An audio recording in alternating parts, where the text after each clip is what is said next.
હું Mahesh Patel, Vijaynagar secondary school, Naranpura, Ahmedabad, ધોરણ 11 અને 12 વિજ્ઞાન પ્રવાહમાં ગણિતશાસ્ત્રનો અભ્યાસ કરાવડાવું છું.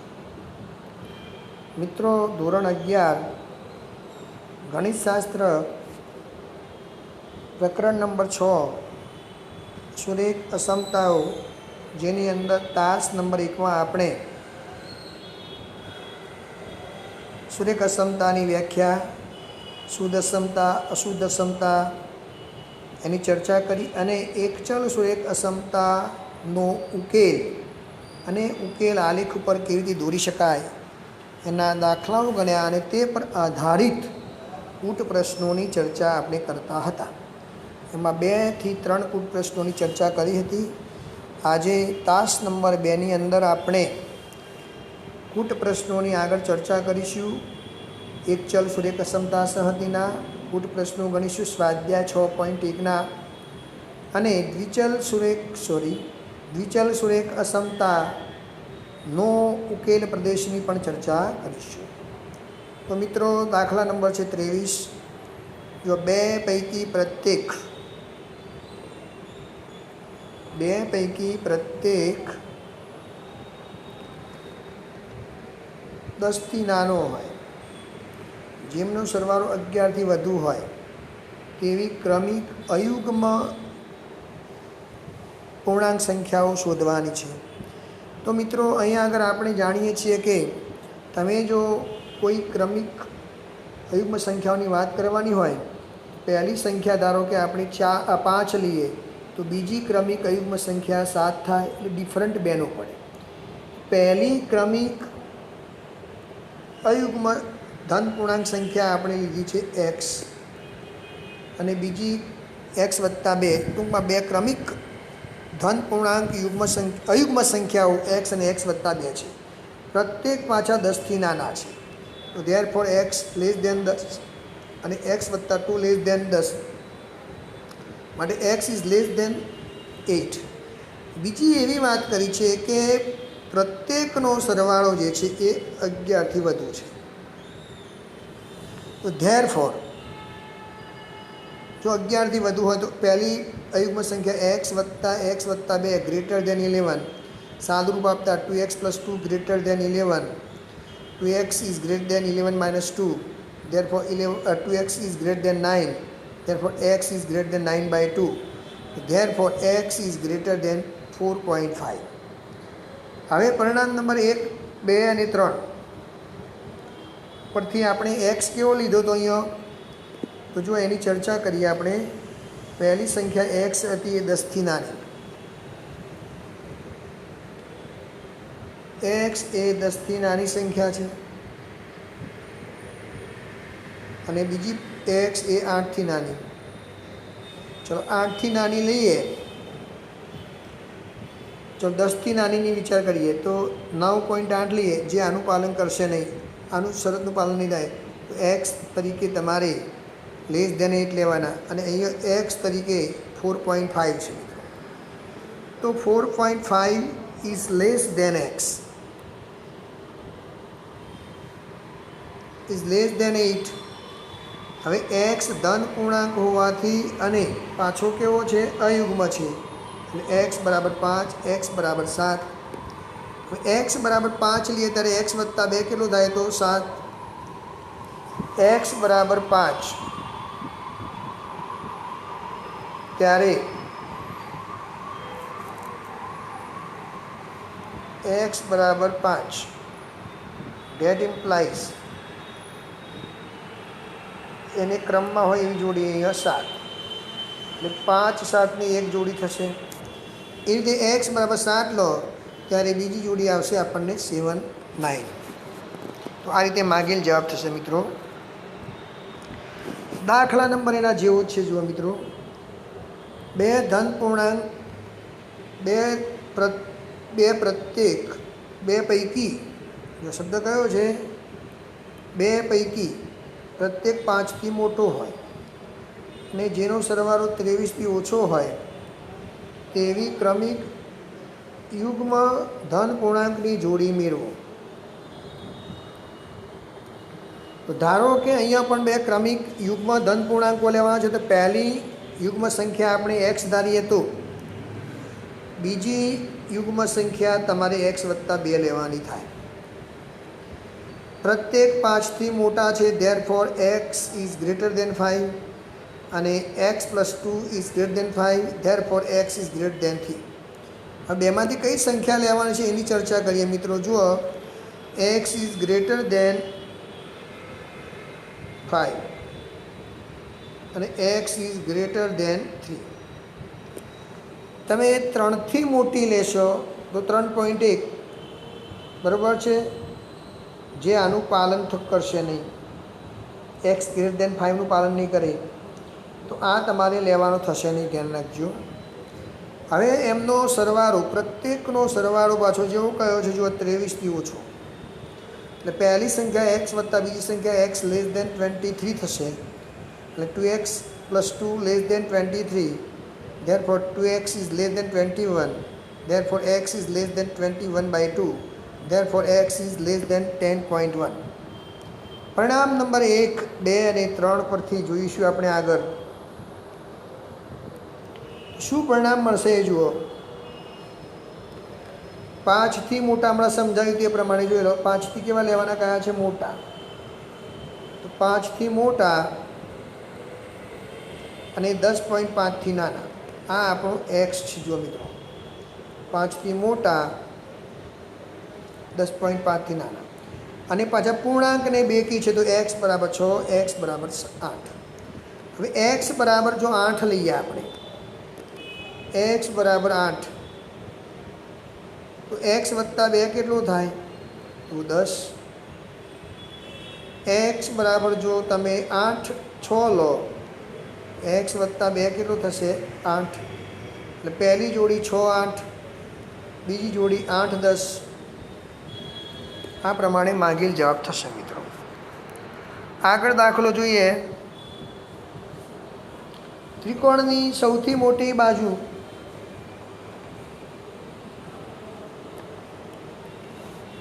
ની લંબાઈ, ત્રિકોણની સૌથી મોટી બાજુની લંબાઈ તેની સૌથી નાની બાજુની લંબાઈ કરતાં 3 ગણી છે. 3 બાજુ હોય એમાં સૌથી મોટી બાજુની લંબાઈ એ નાની બાજુની લંબાઈ કરતાં 3 ગણી. તે સિવાયની બાકી વધેલી જે સંખ્યા છે, બાજુનું માપ, એ કેવું લેવાનું? સૌથી મોટી બાજુથી 2 સેમી નાની લેવાની. ત્રિકોણની પરિમિતિ ઓછામાં ઓછી 61 સેમી થવી જોઈએ. સૌથી નાની બાજુની ન્યૂનતમ લંબાઈ શોધવાની કહી છે આપણને. તો મિત્રો અહીંયા આગળ આપણે જોઈશું તો ધારો કે ત્રિકોણની સૌથી નાની બાજુની લંબાઈ આપણે ધારવાની એક્સ. ચલો, રકમમાં એવું કહ્યું છે, જુઓ, સૌથી મોટી બાજુની લંબાઈ જે છે એ લંબાઈ નાની બાજુની લંબાઈ કરતાં 3 ગણી છે. તો એનો ઉપયોગ કરીએ તો સૌથી મોટી બાજુની લંબાઈ બરાબર 3x થશે. હવે સૌથી મોટી બાજુની લંબાઈ 3x થશે. ત્રીજી બાજુની લંબાઈ કેવી? તો કહે છે સૌથી મોટી બાજુની લંબાઈ. ચલો, સૌથી મોટી બાજુની લંબાઈ કેટલી છે તો એ જોઈ લઈએ. સૌથી મોટી બાજુની લંબાઈ આપણને આપી છે 3x, એનાથી 2 જેટલી ઓછી, એટલે ત્રીજી બાજુની લંબાઈ 3x - 2 થશે. હવે ત્રિકોણની પરિમિતિ લઈશું આપણે, તો ત્રણેય બાજુના માપનો સરવાળો x વત્તા 3x પ્લસ 3x - 2, જેનું સાદુરૂપ થશે 7x - 2 સેન્ટીમીટર. હવે રકમમાં લખ્યું છે એ પ્રમાણે કે આ જે પરિમિતિ છે એ ઓછામાં ઓછી 61 સેમી થવી જોઈએ. તો 61 સેમી પરિમિતિ થવી જોઈએ, એટલે 7x - 2 ઇઝ ગ્રેટર દેન 61. ચલો, બંને બાજુ 2 ઉમેરતા, 2 ઉમેર્યા એટલે 7x વત્તા 2 - 2 બરાબર 61 વત્તા 2, 7x ઇઝ ગ્રેટર દેન 63. તો x ઇઝ ગ્રેટર દેન 63/7. 7 નવા 63 પ્રમાણે x ઇઝ ગ્રેટર દેન 9, તો સૌથી નાની બાજુની આ x એટલે સૌથી નાની બાજુની લંબાઈ હતી. x કોણ હતો? સૌથી નાની બાજુની લંબાઈ. એની ન્યૂનતમ ઓછામાં ઓછી લંબાઈ કેટલી છે? તો 9 સેન્ટીમીટર છે. તો આ રીતે દાખલો નાની બાજુનું માપ શોધી શકાય છે મિત્રો. દાખલા નંબર 26.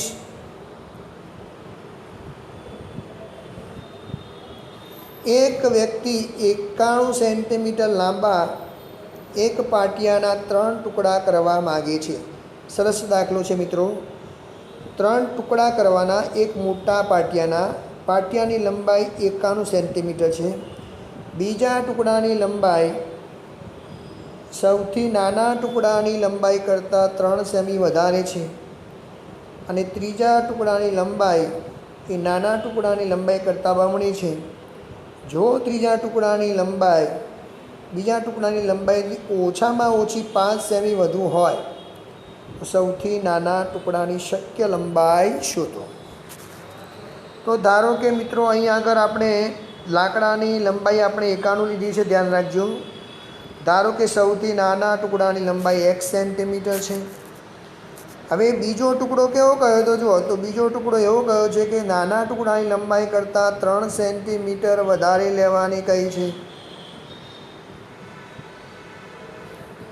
ત્યારફોર બીજા ટુકડાની લંબાઈ જે છે એ બીજા ટુકડાની લંબાઈ થશે x + 3 સેમી. ત્રીજા ટુકડાની લંબાઈ કેવી કહી છે? તો સૌથી નાના ટુકડાની લંબાઈથી બમણી. સૌથી નાના ટુકડાની લંબાઈ છે 2x, તો એનાથી સૌથી નાના ટુકડાની લંબાઈ x તો એનાથી બમણી, તો ત્રીજા ટુકડાની લંબાઈ 2x. હવે ત્રણેય પાટિયાઓ જે ટુકડાઓ કર્યા છે એની લંબાઈ એ 91 વધુમાં વધુ 91 થાય, 91થી ઓછો પણ થાય. તો 4x સાદુરૂપ આપો તો 4x + 3 ≤ 91. ધેરફોર બંને બાજુ -3 ઉમેરતા તો 4x + 3 - 3 ≤ 91 - 3. તો અહીં આગળ આપણને 4x ≤ 88. બંને બાજુ 4 વડે ભાગતા 4x/4 ≤ 88/4. તો ધેરફોર x ≤ 22. તો જો મિત્રો અહીંયા x એટલે સૌથી નાના ટુકડાની લંબાઈની વાત હતી. પરિણામ નંબર જેને આપણે 1 કહ્યું છે. હવે 2x કેટલું થાય? તો 2x એટલે બીજા ટુકડાની લંબાઈ x + 3 + 5.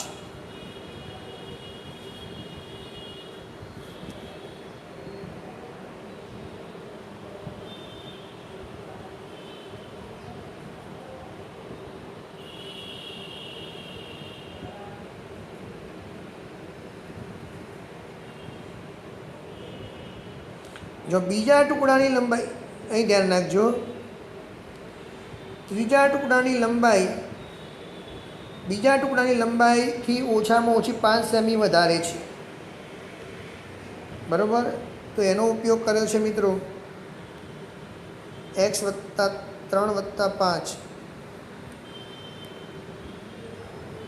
અહીંયા 2x ગ્રેટર, તો ધેરફોર 2x = x + 8. તો ધેરફોર 2x બંને બાદ 3x બાદ કરતા તો 2x - x એટલે x = 8. ચલો પરિણામ નંબર જે પહેલું શોધ્યું એક, પરિણામ નંબર 2, આ બંનેનો ઉપયોગ કરતાં 8 અને 22ની વચ્ચે આમ સૌથી નાના ટુકડાની લંબાઈ ઓછામાં ઓછી 8 સેન્ટીમીટર તો ખરી જ, અને વધુમાં વધુ 22 સેન્ટીમીટર હોવી જોઈએ. તો આ રીતે તમે દાખલો ગણી શકો છો. તો મિત્રો અહીં આગળ આપણે પ્રકરણ નંબર 6.1નું કામ પૂર્ણ કરીએ છીએ. હવે થોડીક શરૂઆત કરી દઈએ, દ્વિચલ સુરેખ અસમતાની વાત કરીશું આપણે. દ્વિચલ સુરેખ અસમતા જે છે એમાં 2 ચલ હોય. ધારો કે એનું પહેલું સ્વરૂપ જોવું હોય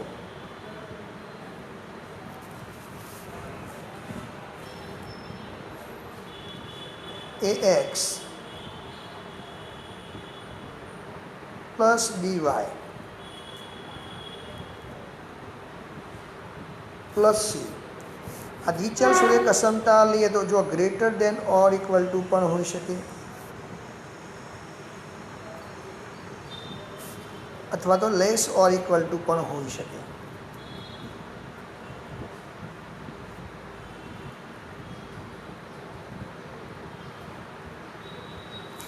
એવી જ રીતે ax પ્લસ by માત્ર ગ્રેટર દેન 0 હોય, અથવા તો ax પ્લસ by અહીંયા વત્તા c આવશે, લેસ દેન 0 હોય તો પણ દ્વિચલ સુરેખ અસમતા કહેવાય. જ્યારે જ્યારે મિત્રો દ્વિચલ સુરેખ અસમતાની વાત થાય તો થોડુંક ધ્યાન રાખજો. જો દ્વિચલ સુરેખ અસમતા લખેલી હોય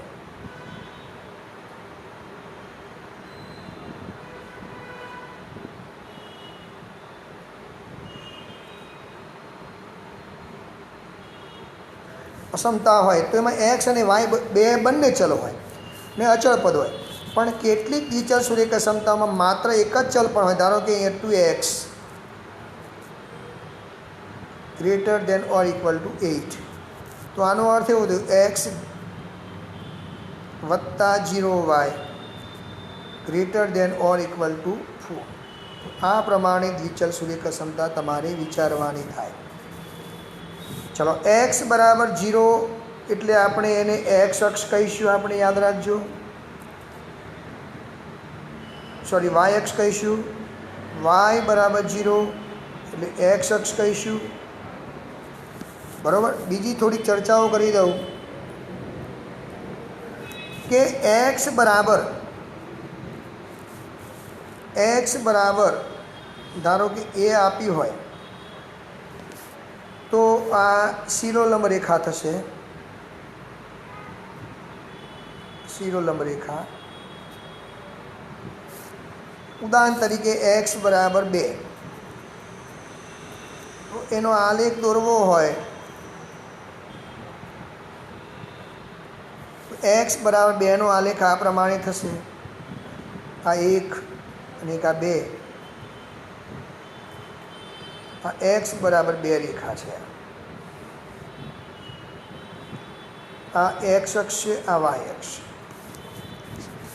એવી જ રીતે વાય બરાબર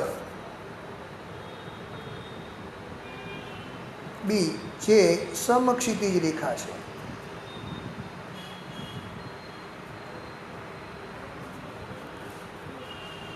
સમક્ષિતિજ રેખા એટલે એક્સ અક્ષની સમાંતર રેખા. માની લો કે વાય બરાબર 3નો આલેખ દોરવો છે. 3 જે સમક્ષિતિજ રેખા છે, જેનો આલેખ આપણે આ રીતે દોરી શકીશું. અહીંયા 3 હશે, 1 2 અને આ 3 આડી રેખા થશે. આ બરાબર. આ એક્સ બરાબર વાય બરાબર 3 રેખા છે. એક્સ અક્ષ વાય અક્ષ દોરી દેવાની. આવું ગમે. તો મિત્રો અહીંયા દ્વિચલ સુરેખ અસમતાનો એક સામાન્ય દાખલો ગણીએ. વધારાના દાખલાઓનું કામ આપણે આગળ કરીશું. ચેપ્ટર નંબર 6ની અંદર ક્લાસ નંબર 3માં કરીશું.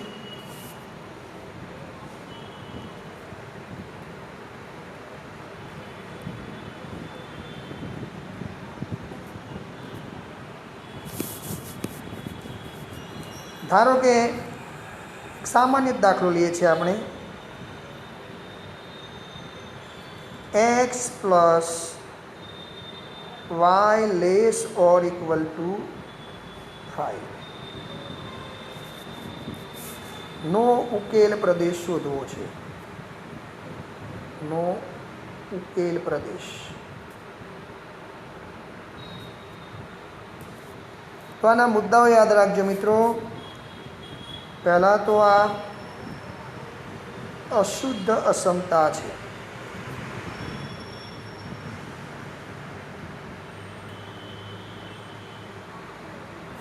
જો અશુદ્ધ અસમતા હોય એટલે કે less or equal to greater than, તો આલેખની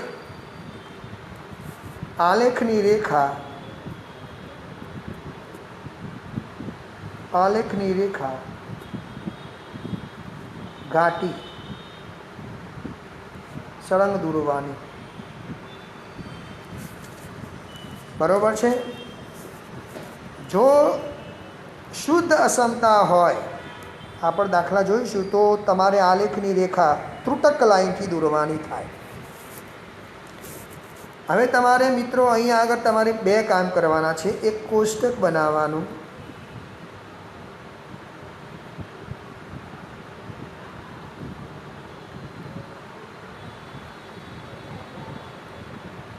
જેમાં એક્સ અને વાય, તમે 9મા ધોરણમાં આલેખ દોરવાનું કામ શીખી ગયા છો. તમારે અસમતા નથી એમ ધ્યાન રાખીને આનો આપણે એક્સ અને વાયનો ઉકેલ કરીએ છીએ. પહેલાં ચલો એક્સ બરાબર y0 લઈએ, y0, તો એક્સ કેટલા મળશે આપણને? 5. જો x0 લઈએ તો y પણ 5 મળશે. તો જે બિંદુઓ થશે એ 5, 0 આ એક્સ અક્ષ ઉપર આવશે, બીજો 0, y 0, 5 એ વાય અક્ષ ઉપર આવશે. આ બિંદુઓ હોય એવો એક આલેખ આપણે દોરીએ છીએ મિત્રો.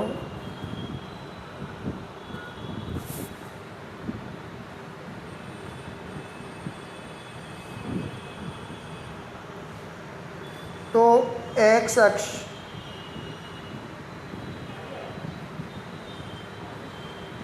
અને વાય અક્ષ પહેલાં દોરી દેવાની. ચલો અહીંયા 1,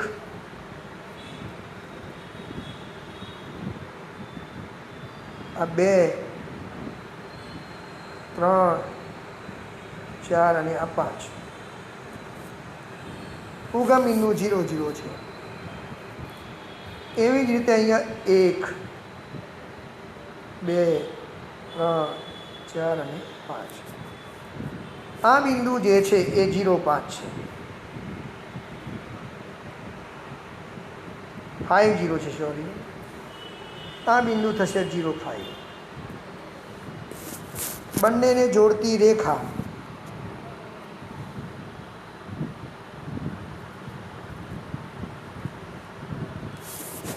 એટલે આ રેખાનું નામ થશે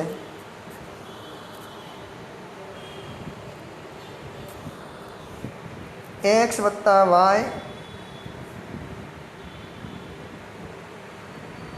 વત્તા 5 બરાબર 0.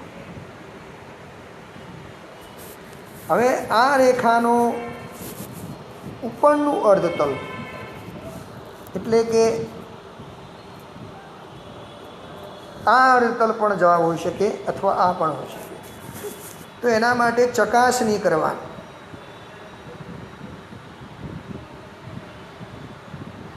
ચલો ચકાસણીમાં ઉગમ બિંદુ 0, 0 લેતા આપણે. હવે જો મિત્રો અહીંયા આગળ એક કામ કરીએ. અસમતા જે છે એ બરાબર સમજજો. અસમતા જે છે એ અસમતા અશુદ્ધ અસમતા છે, માટે એનો આલેખ આપણે ઘાટી રેખા દોરેલી છે. જો કઈ રેખા દોરી છે? ઘાટી રેખા. હવે એક્સ વત્તા વાય અહીંયા શું અસમતા હતી જોઈ લો. બરાબર લેસ ઓર ઇક્વલ ટુ 5.